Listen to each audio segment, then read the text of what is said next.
Um, I mean, the speed of the game is the speed of the game. I feel like after that first drive, I really got in the groove, and I feel like I played well. I mean, it was fun to be at nickel. I actually like it a lot more than field safety, so I hope they keep me down there a lot more. But it was fun. Like, I really enjoyed it. A lot of the stuff that me and Kala went over, it actually came into play.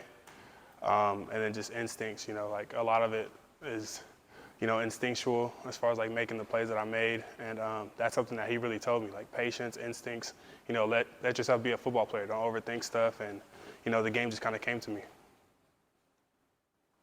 How different was it for you out there? I mean, obviously you're playing with less space, but I mean, was it very different for you perspective-wise?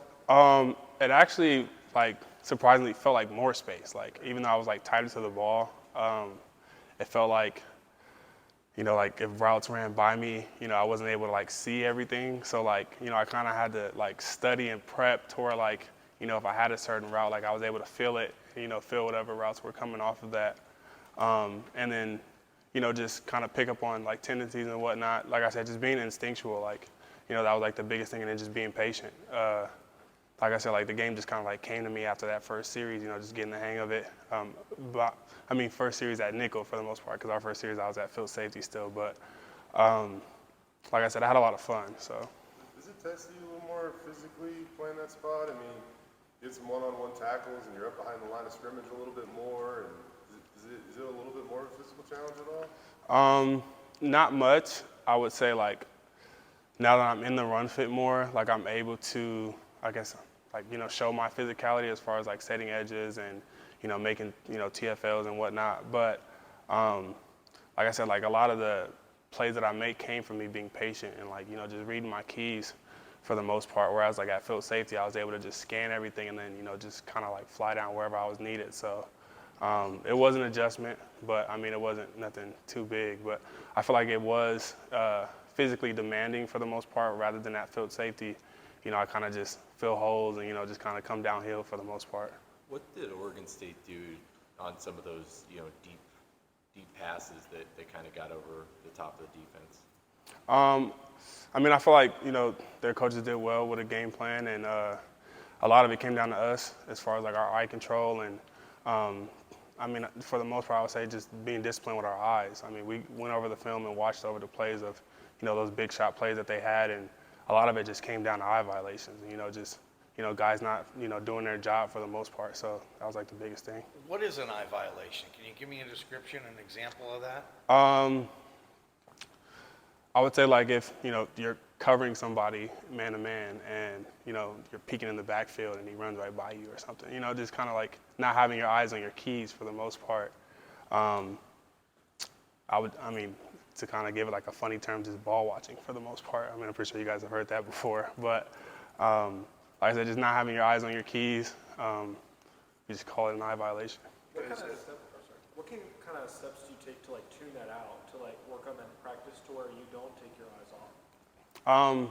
Just being deliberate in your reps that you get in practice. And even if you're not in, if you're off to the sideline and the backups are in, just being deliberate with your eyes, kind of going through the play like if you were on the field. And, just getting those mental reps as well as you would get those physical reps if you were on the field. So, like I said, just being more deliberate, with our reps, whether if we're on or off the field.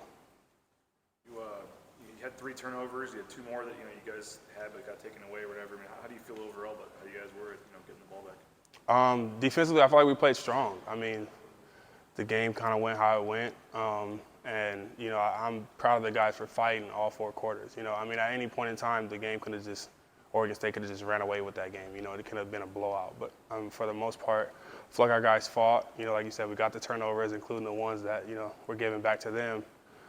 That's just a count to our guys, just staying in the fight. We always talk about that, and I feel like our guys carried that through. What's up with they show on the TV broadcast, like the turnover skulls or whatever over there on the side? Just something new, kind of make it fun. I mean, we've had the turnover bike and the turnover thrown, and a couple of years we just went without anything. Coach D did a good job of like, kind of bringing something that would, add some fun to the sideline once we did something like that, because that's huge, like getting the turnover and getting the ball back to our offense and, preventing, the opposing offense from getting points. Like, that's huge. So, like, rather than just coming to the sideline and just, just slapping hands or whatever, getting pats on the head, we just added a little spark, a little fun to it. So somebody grabs it and hangs it on the thing, or what? How's it go?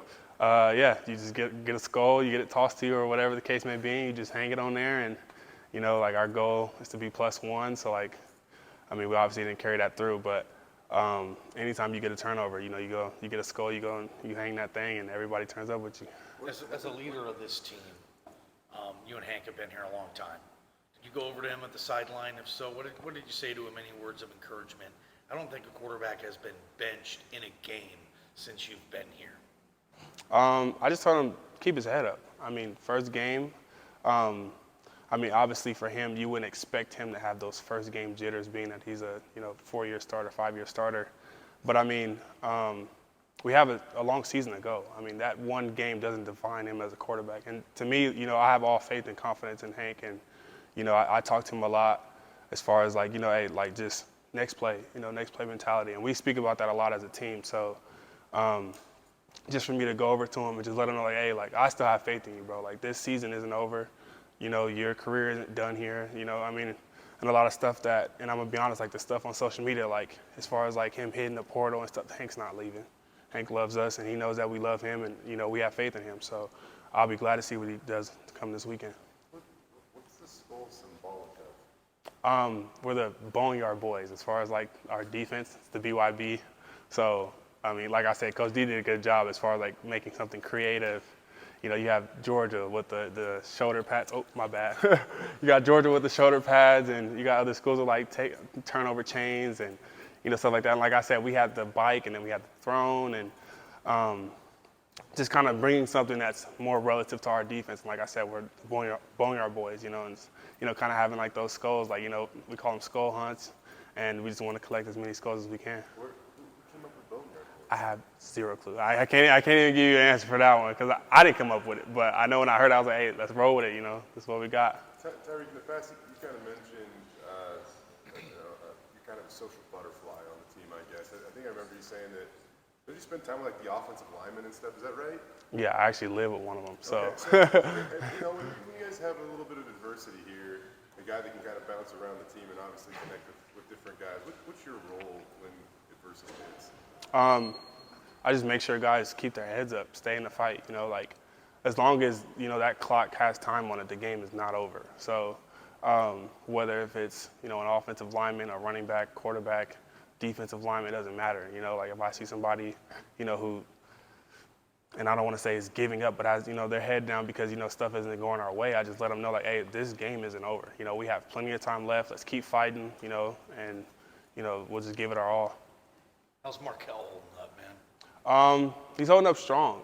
He obviously, had something critical happen to him in the game. But I immediately went and told him, bro, we need your energy.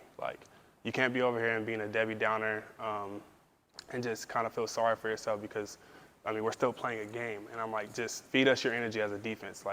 You when you're on the field and you're making plays, that energy that you have is contagious. So just keep giving that to us as if you were on the field. If we make a play, shoot, clap it up with us. And I told him, I promise you we'll feel it. And, we kind of carried that through as far as, how the game went. But I feel like he has a good head on his shoulders, and I'm happy for him. How eager are you guys as a team just to show that overall that's not the 2022 Broncos what we saw last week? If we could play right now, we could. If we could play right now, we would. For the most part, we're just hungry to get back on the field for the most part. And like I said, social media wise, I keep up with it just because I like to use it as motivation. But I feel like it's huge for us to be able to, get another opportunity and really show who we are. Miles Kendrick transferred from Kansas now to New Mexico. What sort of things are you looking at in film to try to neutralize him? We're still getting into prep, but for the most part, I feel like he's really explosive as far as carrying out their triple option game and their spread offense. Really good on his feet, really good in open field. I don't really think it's as far as us trying to contain him. It's just us trying to do our jobs for the most part. We always talk about it's about us. It's not about what the other team has and what they can show forth. If we do our jobs for the most part, we feel like we'll be in a good spot and we'll put our offense in a good spot. Coach Blau was talking about why did the offense struggle in he was like, perhaps they were too hyped up, they were too invested, and just kind of went out there and were pressing a little bit.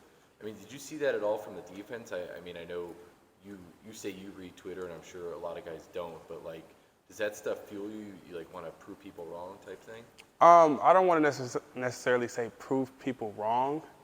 I just use it as like I said, as motivation. Like, all right, like you guys feel this way, well, bet, like you guys can stay feeling that way, and when we show you something different, don't try to join the bandwagon now. Like if you guys feel that way right now, keep that energy, because when we show ourselves, like we don't want you to just be on and off on our side. Like if you're gonna support us through the good and the bad. What's the turnaround like? Having to come back from Oregon State, short week, having to go out to New Mexico. What kind of challenges does that give you recovery-wise, but also like mindset-wise, getting ready for it?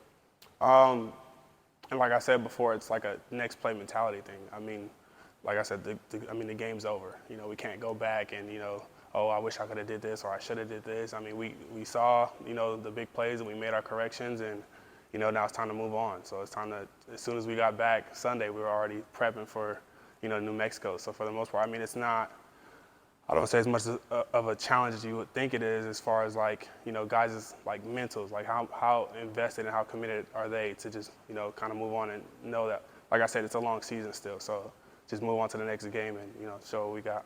Have you ever had to try to track down Talon in practice? Yeah. How'd it go? I mean, that kid's fast. Like if I can meet him from, kind of go down the line and try to meet him to the sideline, for the most part, I feel like I can get him. And funny story, he won't admit it, but I beat him in a race like a while ago. It was a while ago. Beat him in an 80-yard race. He won't admit it, but it's okay.